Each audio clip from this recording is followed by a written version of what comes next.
Hello everyone, welcome back to my YouTube channel big tree बीटा। तो बच्चों, आज के इस वीडियो के माध्यम से मैं आपको बताने वाला हूं फिगर ऑफ स्पीच। हाँ बच्चों, प्यारे बच्चों, फिगर ऑफ स्पीच, इसको हम अलंकार के नाम से जानते हैं। वैसे आप लोग पार्ट्स ऑफ स्पीच बहुत बार सुने होंगे, पढ़े भी होंगे और बहुत हद तक समझे भी होंगे, लेकिन मैं अपना अनुमान और अनुभव बता रहा हूं कि आसपास जब मैं देखता हूं तो फिगर ऑफ स्पीच से बहुत सारे बच्चे अनजान रहते हैं और ये पूछता है, पता नहीं सर, ये पार्ट्स ऑफ स्पीच तो सुना हूं लेकिन ये फिगर ऑफ स्पीच क्या होता है मुझे पता नहीं। ठीक है, तो बहुत लंबे समय से मैं सोच रहा था, विचार कर रहा था कि इसका वीडियो मैं इसको बना दूं और आप लोगों से शेयर करूं, अपने नॉलेज को शेयर करूं। तो बच्चों, आज बस वो समय आ गया है। मैं आज फिगर ऑफ स्पीच लेकर आया हूं और वीडियो के अंत तक आप समझ जाएंगे कि फिगर ऑफ स्पीच क्या होता है और ये कैसे यूज किया जाता है और कहां पे यूज किया जाता है और आखिर है ये क्या। तो चलते बिना देर किए शुरू करता हूं। तो फिगर ऑफ स्पीच पहले हम समझे कि है क्या। ठीक है, तो फिगर ऑफ स्पीच है क्या, इसको कहते हैं हिंदी में अलंकार। जैसे पार्ट्स ऑफ स्पीच को बोलते हैं हम हैं कि शब्द भेद, जितने भी दुनिया में शब्द अंग्रेजी के बने हुए हैं सब पार्ट्स ऑफ स्पीच के अंतर्गत ही आते हैं।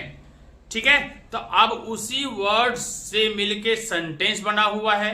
अब उस सेंटेंस जो छोटे एक वर्ड के, दो वर्ड के, अनेकों वर्ड के जो सेंटेंस वाक्य बने होते हैं, अब उसकी सुंदरता को, उसकी सरलता को, उसकी सौम्यता को जो बनाने के लिए जिस शब्द का प्रयोग किया जाता है उसे हम अलंकार अर्थात फिगर ऑफ स्पीच कहते हैं। ठीक है, अर्थात ऐसे आप समझ सकते हैं कि एक सामान्य पर्सन जो होते हैं बिना जो मेकअप के होते हैं, वैसे तो बहुत सारे बच्चे, बहुत सारे पर्सन बिना मेकअप के भी अच्छे लगते हैं, अच्छे दिखते हैं, लेकिन कुछ में ज्यादातर देखा गया है कि उसमें मेकअप की जाती है तो उसकी सुंदरता में चार चांद लग जाता है, मीन्स अच्छे पहले से बेहतर दिखते हैं। ठीक उसी प्रकार से एक तरह से अंग्रेजी भाषा का ये क्या है, कॉस्मेटिक है, ये यूज करने वाले कॉस्मेटिक है। ठीक है, कौन, फिगर ऑफ स्पीच। तो इसका हिंदी क्या होता है बच्चों, इसका हिंदी होता है अलंकार। ठीक है, हिंदी वर्ड जरूर सुने होंगे, अलंकार। ठीक है, अब यहाँ पे मैंने परिभाषा भी बताया, तो परिभाषा क्या है, इंग्लिश लैंग्वेज में नोवेलिटी वही हुआ है ना। नोवेलिटी जो है नवीनता, सिंपलिसिटी सरलता की बात यहाँ हो रही है, और उसकी ब्यूटी और उसकी सुंदरता को बढ़ाने के लिए है ना फिगर ऑफ स्पीच का यूज किया जाता है। तो यह परिभाषा आप इससे निकाल सकते हैं। ठीक है बच्चों, तो आगे मैं बात कर रहा हूं यहाँ पे इनके टाइप की बात करें तो टाइप फिगर ऑफ स्पीच के बहुत सारे टाइप होते हैं, तो लेकिन 7 टाइप मैं इस वीडियो के माध्यम से चर्चा करूंगा जो काफी पॉपुलर है और फेमस है, इतना जानना जरूरी है। ठीक है, और सबसे पहला होता है बच्चों पर्सनिफिकेशन, जिसको कहते हैं मानवीकरण। क्या बोलते हैं इसको, मानवीकरण। चलो यहां लेता हूं, यह है मानवीकरण। ठीक है, मानव में प्रयोग की जाने वाली। ठीक है, मानवीकरण। अब क्या ऐसे मानवीकरण है, तो इन पर्सनिफिकेशंस लाइफलेस जिसमें जीवन नहीं है, ऑब्जेक्ट लाइफलेस ऑब्जेक्ट की बात हो रही है, जो निर्जीव वस्तु है, निर्जीव की बात हो रही है, और अब्स्ट्रैक्ट आइडियाज जो भाव होते हैं ना, भाव विचार, ऐसा विचार जो उसकी कहने की भाव क्या है, बोलने का भाव क्या है, मीनिंग क्या है, वो कहना क्या चाहता है, उसके भावों को भी देखते हैं, भाव को समझते हैं और सोचते हैं। Of person having life means निर्जीव पदार्थों के जो भाव आइडिया है उसको हम मानव के विचारों से व्यक्त करते हैं, मानव के विचार से उसको हम रिलेटेड करके जोड़ते हैं, तब हमारा क्या कहलाता है, ये पर्सनिफिकेशंस कहलाता है, मानवीकरण कहलाता है। अर्थात जैसे इस बात देखिए, अगर हिंदी में लिखा हुआ इस अलंकार में निर्जीव वस्तु तथा भावों को सजीव मानकर क्या करते हैं, व्यक्ति के रूप में प्रयोग करते हैं। चलिए एक बात हो गई, अब इसका एग्जाम्पल से समझिएगा कि कैसे ये मानवीकरण होता है, कैसे ये मानवीकरण है। तो मानवीकरण देखिए कैसे है, अपॉर्चुनिटी, इसको कहते हैं अवसर, opportunity knocks at the door but once. अर्थात अब देखिए अपॉर्चुनिटी होता है, अब अवसर होता है, खुशनसीबी जिसको बोल सकते हैं, खुशनसीबी की बात होती है कि खुशनसीबी बार बार दस्तक नहीं देती है इंसान के लाइफ में, है ना। बदनसीबी बार बार दस्तक देती है, लेकिन खुशनसीबी कभी कभी आती है जो इंसान को जगाने के लिए, उठाने के लिए, उसको बढ़ाने के लिए आता है किसी न किसी रूप में। हाँ, हमारे दोस्त के रूप में हो सकते हैं, छोटा भाई, बड़ा भाई, हमारे दोस्त सखा से कुछ भी, कोई भी किसी रूप में वो आ सकते हैं, हमें प्रोत्साहित कर रहे हैं, हमें लाइफ को चेंज करने के ला रहे हैं, लेकिन हमें पहचान नहीं पाते हैं, और खुशनसीबी जो मिस अपॉर्चुनिटी जो है अभी वो वापस चला जाता है। अगर जो इंसान पहचान लेता है वह बन जाता है और आगे सक्सेस कर जाता है। ठीक है, तो किसी रूप में आपके दोस्त भी आ सकते हैं, किसी रूप में हो सकता है, आप एनी टाइप ऑफ पर्सन, है ना, कम टू यूर लाइफ। ठीक है, तो बहुत सारी चीज के रूप में अब आ सकता है। तो जैसे मैं उदाहरण देके यहाँ पे opportunity knocks at the door at once, जो है बार बार, खुशनसीबी बार बार दस्तक नहीं देती है, अर्थात किसके लिए कहा गया है, ये मानव के लिए कहा गया। अब मान लो आया, गेट पाया, खट खट खट खट खट खट नॉक्स कर रहा है, नॉक कर रहा है, खटकार कर रहा है, इसका मतलब बात हो रही है, कोई तो व्यक्ति आ रहा है, कह रहा है निर्जीव फाटक की बात, लेकिन उसका विचार क्या है, उसका सेंस क्या है, मानव के कह रहा है, मानव को समझा रहा है कि देखो, है ना, जो खुशनसीबी है बार बार दस्तक नहीं देगी, हम बनाने तुमको आए हैं, आ जाओ, उठो, जागो, चलो मेरे साथ, जो समय कहता हूं उसे करो। लेकिन इंसान नहीं कर पाता, जो करता अच्छा हो जाता है। तो वही कर रहा है, opportunity knocks at the door at once, जो है ये मानव के लिए ही कहा गया ये बात है। तो यहाँ पे ठीक है, तो अब बात करते हैं यहाँ पर कि अलंकार कौन से यहाँ पर है शब्दों की। Opportunity knocks at the door at once, ये जो है अपॉर्चुनिटी वर्ड की बात कर रहे हैं। लव इज ब्लाइंड, दूसरा एग्जांपल है लव इज ब्लाइंड। अब लव इज ब्लाइंड जो है, प्यार अंधा होता है। अब प्यार अंधा होता है, हमारे आसपास के ज्यादातर बच्चों का, ज्यादातर युवाओं का मानना है कि वही जो प्यार गर्ल्स बॉयज में होता है, उसी की बात यहाँ करके बोधित कर देता है। उसको भी समझ सकते हैं, है ना, उसको भी समझ सकते हैं प्यार अंधा होता है, मीन्स क्योंकि देखी नहीं जाती है, सूरत तीरथ बहुत सारी चीजें इसमें, अब बाइक बहुत सारी चीजें हैं, है ना। जब ऐसे जोड़े मिलते हैं, लगता है कि भाई अंधा हो गया था, इसको इससे लव हो गया। तो इस रूप में हम सेंस में कहते हैं, है ना, लव इज ब्लाइंड, प्यार अंधा होता है। लेकिन अगर एक दूसरे एग्जांपल के तौर पे देंगे, इस शब्द की उत्पत्ति हुई कैसे, अगर इसकी बात हम करते हैं, तो हम ये समझ सकते हैं कि जब माँ एक गर्भवती होती है, प्रेग्नेंट होती है, तो जब बच्चे को वो, उसके बच्चे जब पल रहे होते हैं, है ना, तीनों जनन स्तर जो एक्टोडर्म, मेसोडर्म और इंडोडर्म के स्तर के द्वारा आंख, नाक, कान, पूरा बॉडी बन रहा होता है उसके ओंब में, गर्भाशय में, तो बड़े संयोग रहती है कि हमारा बच्चा ऐसा होगा, वैसा होगा, बड़े स्नेह से, बस स्नेह भरी नजरों से उसे मनी मन सोचते विचारते रहती है। जब तक बच्चा आता है, जब बच्चा जब इशू होता है तो बाहर निकलता है, चाहे बच्चा काला हो, लंगड़ा हो, लुल्ला हो, जैसा भी होता है, माँ उसी को उतने प्यार करती है ना, बिना सूरत सिरत देखे हुए। जो इतना बड़ा स्नेह था उस माँ का उस बच्चे के प्रति, तो हम उस वर्ड्स के लिए प्रयोग की जाने वाली चीजें हैं लव इज ब्लाइंड। ठीक है, तो हम लोग बाकी अपने जमाने में, है ना, और बाहरी दुनिया में जनरली ये बॉयज गर्ल्स के लिए स्नेह के लिए की जाने वाली वर्ड है, जो पब्लिसिटी, है ना, पब्लिसिटी ज्यादा हो गई है, लंबे लंबे युगों से चल रहा है, आज से नहीं है ये, क्या कहते हैं, शेक्सपियर के जमाने से ही है। ठीक है, तो आज से 500 वर्ष पहले की बात मान लो, उससे भी पहले ये सब सिलसिला तब से लेकर अब तक चल रहा है। ठीक है, तो चलो ध्यान से, लव इज ब्लाइंड ये भी प्रयोग हो रहा है। उसके बाद कहते हैं ए लाई हैज नो लेग्स, झूठ के पांव नहीं होते, झूठ के पांव नहीं होते, ज्यादा दूर तक नहीं जा सकता है वो। ठीक है, यहां या वहां उसको लुढ़कना पड़ेगा, है ना, झूठ के पांव नहीं होते हैं। तो बस ये जो मीनिंग, ये सब मीनिंग है, ये किस पे प्रयोग की जा रही है, सब मानव पे प्रयोग की जा रही है।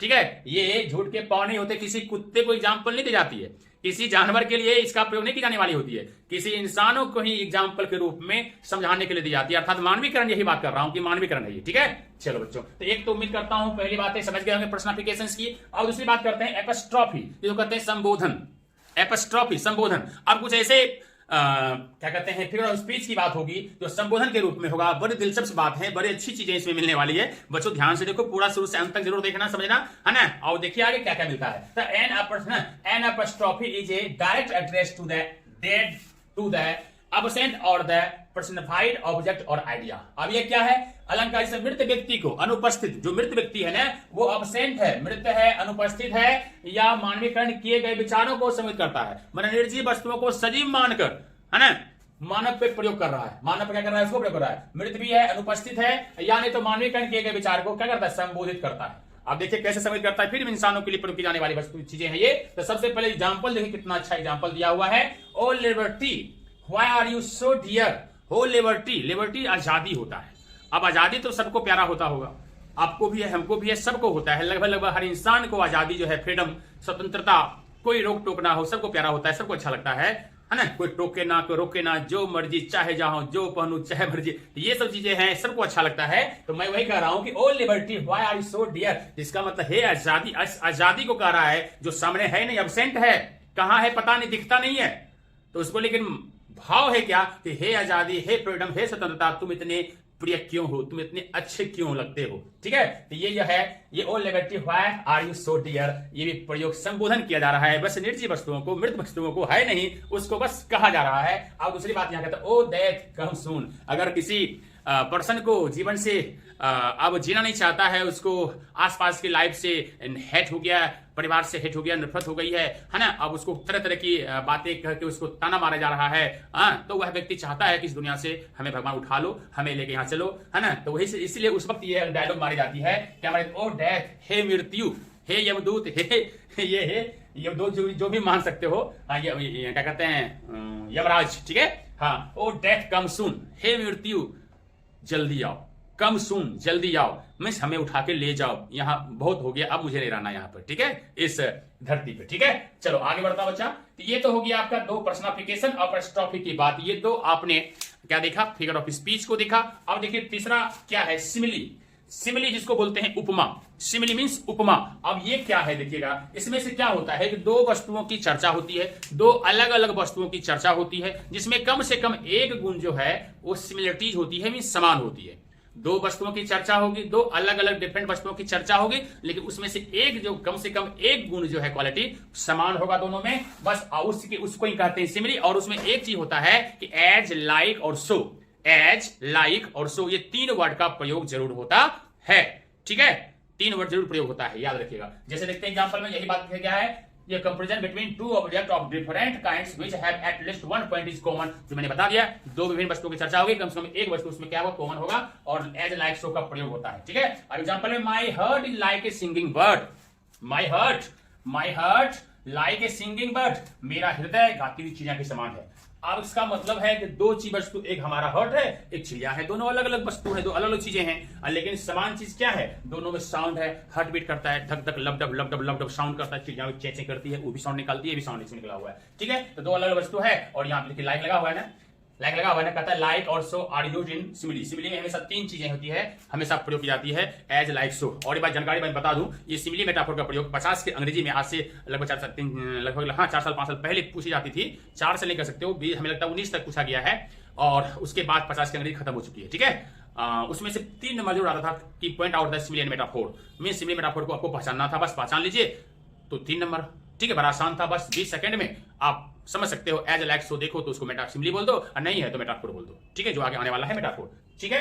तो यहाँ पे क्या है, अब देखिए क्या है, तो ये चीज हो गया, my heart is like singing but, like से पहचान लेंगे हम। दूसरा है she is as fresh as dew, she is as fresh as dew, she means लड़की को प्रयोग हो रहा है, ड्यू होता है ओस जो बूंदी जो शीत ऋतु जो होता है उसकी बात हो रही है, कितना फ्रेश शुद्ध होता है, उसी तरह she is as fresh as dew, माने वह जो है कैसे ड्यू की तरह फ्रेश है, ताजा है, जैसा ये वैसा ये, ठीक है। तो यहाँ भी एज का प्रयोग हुआ है, तो यहाँ पे क्या कर सकते हैं हम, इस वर्ड्स को एज से क्या सुंदरता बढ़ाया गया इस सेंटेंस का, ठीक है। तो अब है दूसरा, चौथा है मेटाफोर। मेटाफोर को बोलते हैं रूपक, क्या बोलते हैं इसको बच्चों, रूपक। तो रूपक क्या होता है, ये छिपी हुई सिमिली ही होती है, ये भी सिमिली होती है, फर्क बस इतना है कि इसमें एज, लाइक, सो का प्रयोग नहीं होता है, ठीक है। रूपक में जो है मेटाफोर में एज, लाइक, सो का प्रयोग नहीं होता है, और बाकी चीजें इसमें भी डिफरेंट चीजों की चर्चा होती है, अर्थात छिपी हुई सिमिली ही होता है। जैसे एग्जांपल में बात करते हैं कि लाइफ इज ड्रीम, देखो जिंदगी एक सपना है, जिंदगी एक सपना है, ठीक है, जिंदगी एक सपना है, एज, लाइक, सो नहीं है।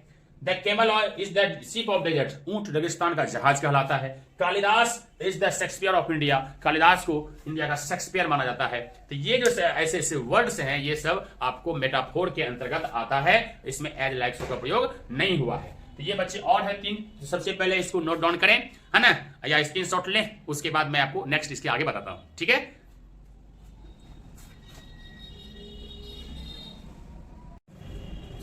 हेलो बच्चों, अब देखता हूं 5वां फिगर ऑफ स्पीच, इसका नाम है ऑक्सीमोरॉन। ऑक्सीमोरॉन इसको बोलते हैं विरोधाभास। विरोधाभास क्या होता है, अब क्या होता है, एक ही वस्तु में दो विपरीत गुण मौजूद होगा, तो विपरीत गुण कौन से मौजूद हैं, तो देखिए ध्यान से, लाइफ इज बिटर स्वीट, अब एक है जिंदगी खट्टी मीठी है, कड़वा है और मीठा है, सही बात है, सुख दुख बना हुआ रहता है लाइफ में, अप्स एंड डाउन तो लगा रहता है हमेशा। तो बस ये बीटर और स्वीट देखो, दो अलग अलग गुण है, ही इज रेगुलर और इरेगुलर, आप आता होगा रेगुलर और नियमित और नियमित दोनों है, कभी आता है लगातार आता है, नहीं आता लगातार नहीं आता, और माने इरेगुलर हो जाता है, नियमित और अनियमित दोनों गुण। तो यहाँ पे सरपट विपरीत गुण एक ही वस्तु में मौजूद होती है, अगर ऐसी चर्चा होती है तो समझेंगे कि वो ओनोमोहन ऑक्सीमोरॉन है बच्चों, ठीक है। तो ये हुआ कौन सा, ऑक्सीमोरॉन, विरोधाभास वाला अलंकार। अब 6वां नंबर है हाइपरबोल, अतिशयोक्ति। ये देखिए सबसे अलग टाइप का एक विशेष प्रकार का ये ऑक्सीमोरॉन, ये हाइपरबोल है। इसमें क्या होती है, रियली से जो वास्तविकता बातें होती है ना, उस बातों को पूरा का पूरा बढ़ा चढ़ा के बोलेगा, या नहीं तो सरपट घटा के बोलेगा। रियली को नहीं बोलेगा, रियलिटी को नहीं बताएगा। हमेशा बातों को घटा घटा कर, पूरे घटाकर नहीं तो पूरे बढ़ा चढ़ाकर, नमक मसाले मिला के पेश करेगा सामने वाले को। तो ऐसी बातें अगर हो, ऐसी सेंटेंस की चर्चा हो, तो हम उसको समझ सकते हैं ये क्या है, हाइपरबोल है ना। जैसे खून की नदियां, वहां खून नदियां बह गया, बताओ रिवर है ना, ब्लड्स ऑफ रिवर से क्या खून नदी की बात है, तो मारपीट होगा क्या नदी बन सकती है? लेकिन एक बोला जाने वाला बात है। किसी को आवाज लगाता है 2 बार 4 बार, कहता है तुमको तो हम 100 बार चिल्लाए, सुनता नहीं है, बहिर है, वगैरह वगैरह। इसी तरह का वाक्य जो है ये हाइपरबोल कहलाता है। जैसे देखिए सी वेप्ट ओशन ऑफ टीयर्स, क्या वह समुद्र भर रोई, क्या महासागर भर सकता है, क्या बन सकता है उसके आंसू से? लेकिन बोलने का स्टाइल है, डायलॉग है, ठीक है। Reverse of blood flowed in the battle, देखो युद्ध में खून नदियां बह गई, अधिक मारा गया मानते हैं, लेकिन ये नदी बन जाएगा, नदी हो जाएगा, ऐसा थोड़ी है। इसको बढ़ा चढ़ा कहा जाने वाला, इसी बात बढ़ा बोला गया है, इसी बात बढ़ा चढ़ा के बोला जाने वाला सेंटेंस है, ठीक है। अब लास्ट में है ओनोमोटोपोइया। ओनोमोटोपोइया ये है ध्वनि सूचक। इसमें क्या होता है, इस अलंकार में हम आवाज से ध्वनि को, आवाज से किसी चीज को हम पकड़ते हैं, ये किसका है, ठीक है। तो उस आवाज से पकड़ लेते हैं ये साउंड किसका है। The snake hisses in the grass, in the Bush भी कह सकते हैं कि झाड़ी से सांप ने फुफकारा, तो आवाज सांप को पहचान सकते हो कि ये सांप की आवाज है, ठीक है। चलो ए बीबल ऑन द पीबल्स, अब देखिए बेबल पीबल्स, कल कल छल छल की आवाज जो निकलती है, पानी समुद्र की ये धारा हो या पानी नदी के गंगा जी की धारा हो, किसी का जो धारा पानी का बहता है तो पत्थरों पर जब पड़ती है छल छल कल कल की आवाज करती है, जरूर आप लोगों ने सुना होगा। तो वही है, उसी बात है, तो उससे हम पकड़ सकते हैं ये किसकी आवाज है, ये पानी की आवाज है, ठीक है। तो आवाजों से हम उसको पकड़ते हैं, पेबल ओवल्स, ठीक है। ओके, तो बच्चों आज ये हुआ फिगर ऑफ स्पीच की बात, मैंने 7 कहा था, 7 महत्वपूर्ण है, और भी बहुत सारे हैं, क्लाइमेक्स है, एंटी क्लाइमेक्स है, ये सभी क्या है, फिगर ऑफ स्पीच के ही पार्ट्स होते हैं। लेकिन मुख्य रूप से मैंने आपको 7 को दिया जो आसपास में चर्चाएं होती हैं, ठीक है, और जो पढ़े जाने चाहिए, तो मैं आपको बताया। नेक्स्ट डे बच्चों फिर एक न्यू टॉपिक के साथ में आऊंगा, है ना, ठीक है। अगर आपको हमारा वीडियो ये बताने का तरीका आपको अच्छा लगे तो अपने दोस्तों में शेयर करें, लाइक करें, सब्सक्राइब करें, बच्चों को बताएं, ठीक है। और ये विक्ट्री बीटा, बायोलॉजी और अंग्रेजी, ये दोनों टॉपिक इसमें दी जाती है इस चैनल के माध्यम से। तो बच्चों जरूर अपने दोस्तों को शेयर करें और आगे बढ़ाएं अपने दोस्तों में, ठीक है बच्चों। तो नेक्स्ट डे फिर मिलता हूं, तब तक के लिए ओके, बाय बाय, जय हिंद।